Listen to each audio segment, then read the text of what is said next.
Hello दोस्तों, आइए इस कुंडली के ऊपर अपन एक चर्चा करते हैं और यहाँ पे समझने की कोशिश करते हैं कि जिंदगी में जो कुछ मिल रहा है वो मिल क्यों रहा है और किस तरह से मिल रहा है। देखिए, ये कुंडली जो है ये शुरू होती है 4 नंबर से और इसके अंदर जो हमें लगन यानी कि मिड पॉइंट मिलता है वो आता है 16 डिग्री।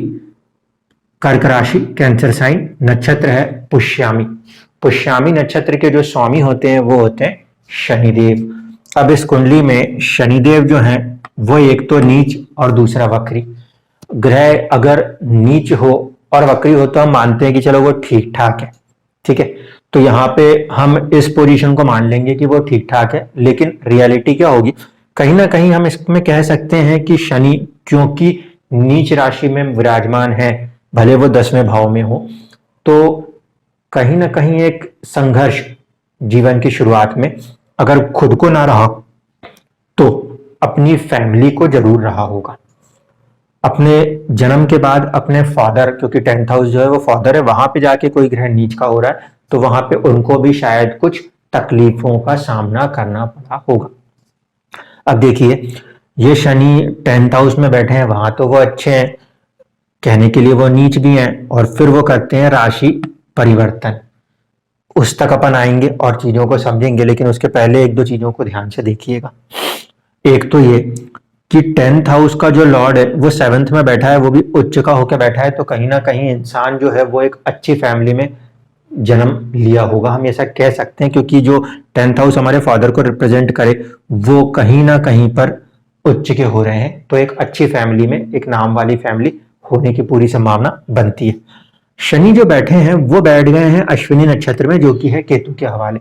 अब ऐसे में शनि क्या है, शनि है ग्रह अथक प्रयास का, हार्ड एफर्ट्स का प्लेनेट होकर वो नीच का हुआ, तो एफर्ट्स को करने में कमी, ये एक प्रॉब्लम। दूसरी प्रॉब्लम ये कि जिसके नक्षत्र में वो बैठा वो कुछ भी सोचने समझने वाला ग्रह नहीं, त्याग वाला ग्रह, तो इसमें प्रॉब्लम है कि शनि यहाँ पे केतु के नक्षत्र में बैठे हैं, जो कि इस कुंडली में बहुत अच्छा रिजल्ट नहीं कर सकते। क्यों नहीं कर सकते इसको भी देख लीजिए। केतु के जो नक्षत्र आते हैं वो आते हैं 2nd हाउस में, यहाँ पे जो 5 नंबर लिखा है उसमें, 1st हाउस में 1 नंबर जो लिखा है 10th हाउस उसमें, और एक आता है 9th हाउस के अंदर, ठीक है, सॉरी 9 नंबर की राशि 6th हाउस के अंदर। तो ये जो 9 नंबर की राशि और 6th हाउस के अंदर इनका जो नक्षत्र है वो डिस्ट्रक्टिव नक्षत्र है। मैंने इसीलिए बोला पैसा देने के लिए केतु अच्छा, स्टेटस देने के लिए केतु अच्छा, लेकिन जिंदगी में एक स्टेज पे जाके जैसे ही उसका मूला नक्षत्र का फंक्शन होगा वो धन का नाश कर देगा, स्टेटस का नाश कर देगा, और जरूरत पड़ेगी तो बीमारी करके शरीर का भी नाश कर देगा। इसलिए यहाँ पे केतु के साथ कनेक्शन बहुत अच्छा नहीं मानूंगा मैं। एक तो केतु त्याग की भावना वाला ग्रह, अपने अंदर सब कुछ सोखने वाला ग्रह। शनि हुए भी हैं तो नीच, क्योंकि अब उनकी स्ट्रेंथ हो गई कम, वो उतना हार्ड एफर्ट करने की पोटेंशियल नहीं रखते। केतु बैठा भी तो जाके 2nd हाउस में बैठ गया, जो कि बेवजह धन के नाश को भी कराने का जिम्मेदार बन सकता है। कारण 6th हाउस का मिड पॉइंट लॉर्ड है, कर्जे में पूरी जिंदगी को लाने की क्षमता वो रखता है। अब आगे की चीजों को देखिए। भृगु बिंदु जो आया, यानी कि जो इनकी फॉर्च्यून पॉइंट आई, वो कृतिका नक्षत्र से जुड़ी, जो कि सूर्य के हवाले। तो किस्मत कहीं ना कहीं 2nd हाउस के सूर्य के पोटेंशियल के कारण धन का सुख देने के लिए आगे बढ़ती चली आ रही। ये पॉइंट तक तो चीजें बिल्कुल ठीक है, लेकिन खराबी कहां पर आएगी इनको समझिएगा।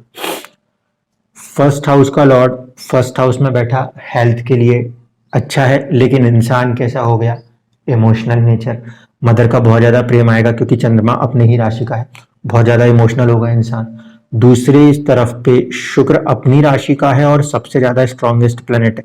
शुक्र अपनी राशि का हो और स्ट्रॉन्गेस्ट प्लेनेट हो तब भी अच्छी बात है, पूरे सुख साधन जो होंगे, सारी प्रॉपर्टियां, सारी गाड़ियां, सारी कुछ बहुत ज्यादा मात्रा में देगा ये शुक्र। क्यों? क्योंकि एक तो वो स्ट्रॉन्गेस्ट प्लेनेट, ऊपर से वो 4th हाउस का लॉर्ड, तीसरी बात वो दिशा बली भी है, ठीक। इसके साथ साथ वो लाभ भाव का भी स्वामी है, इसलिए वो उसको भी हेल्प करेगा। तो ये दो चीजें तो बन गई। शनि जो कि इनका सबकॉन्शियस माइंड है, वो लेके क्या चला है अपने साथ 7th हाउस और 8th हाउस। तो जिंदगी में एक समय तक तो आप सारी चीजों को एंजॉय करोगे, लेकिन आगे कहीं एक जाके आपका ट्रांसफॉर्मेशन हो जाएगा, आपकी जिंदगी पूरी बदल जाएगी। अब यहाँ पे राहु आके बैठ गया, अगर किसी भी वक्त राहु की दशा चल जाए तो ऐसी परिस्थिति में इंसान का डाउनफॉल होना स्टार्ट हो सकता है। ये ध्यान रखना कि जब जब राहु की अंतरदशा दशाएं चलने लगे तब तब इंसान का धीरे धीरे करके ही सही बट पतन होना स्टार्ट हो जाया करता है। और शुक्र और गुरु की युति है इस कुंडली में। गुरु जो है वो कहाँ के मालिक है, 6th हाउस के लॉर्ड हैं, ये उसकी मूल त्रिकोण राशि है। इस कारण से कहीं ना कहीं अपनों से ही दुश्मनी को ऐसा इंसान बनाने की क्षमता दिखा देगा।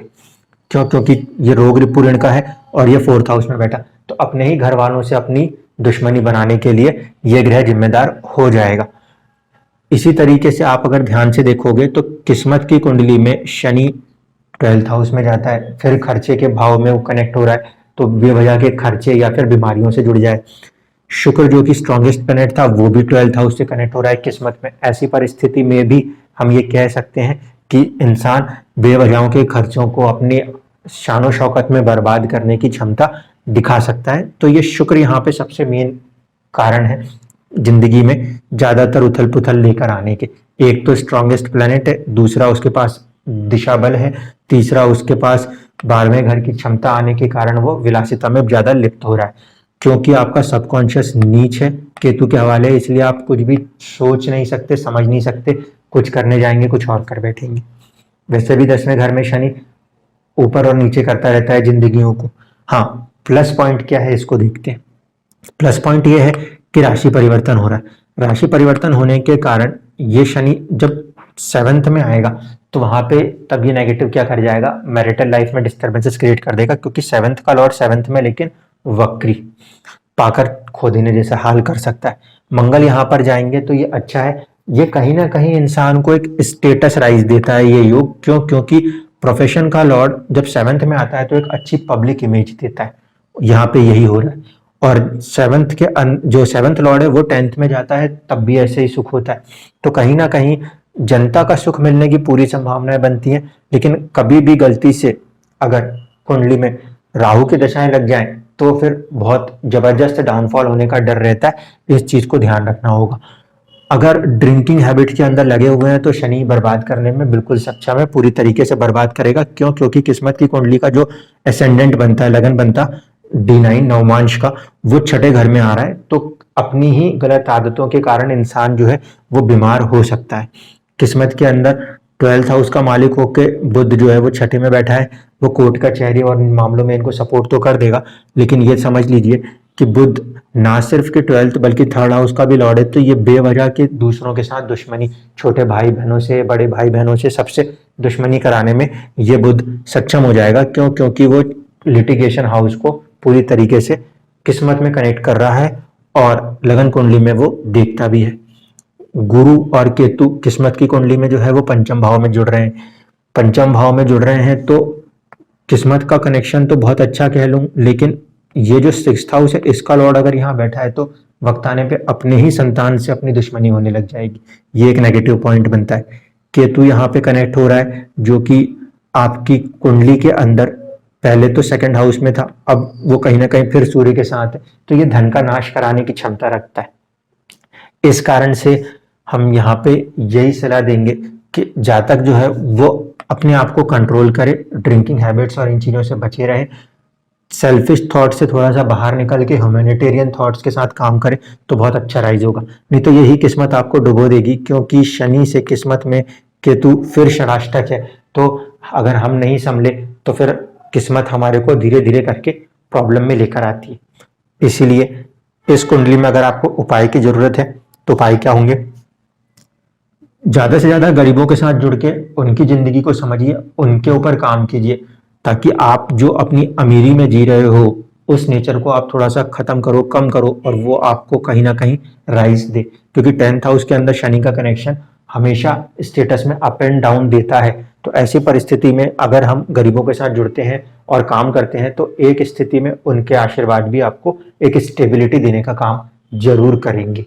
धन्यवाद।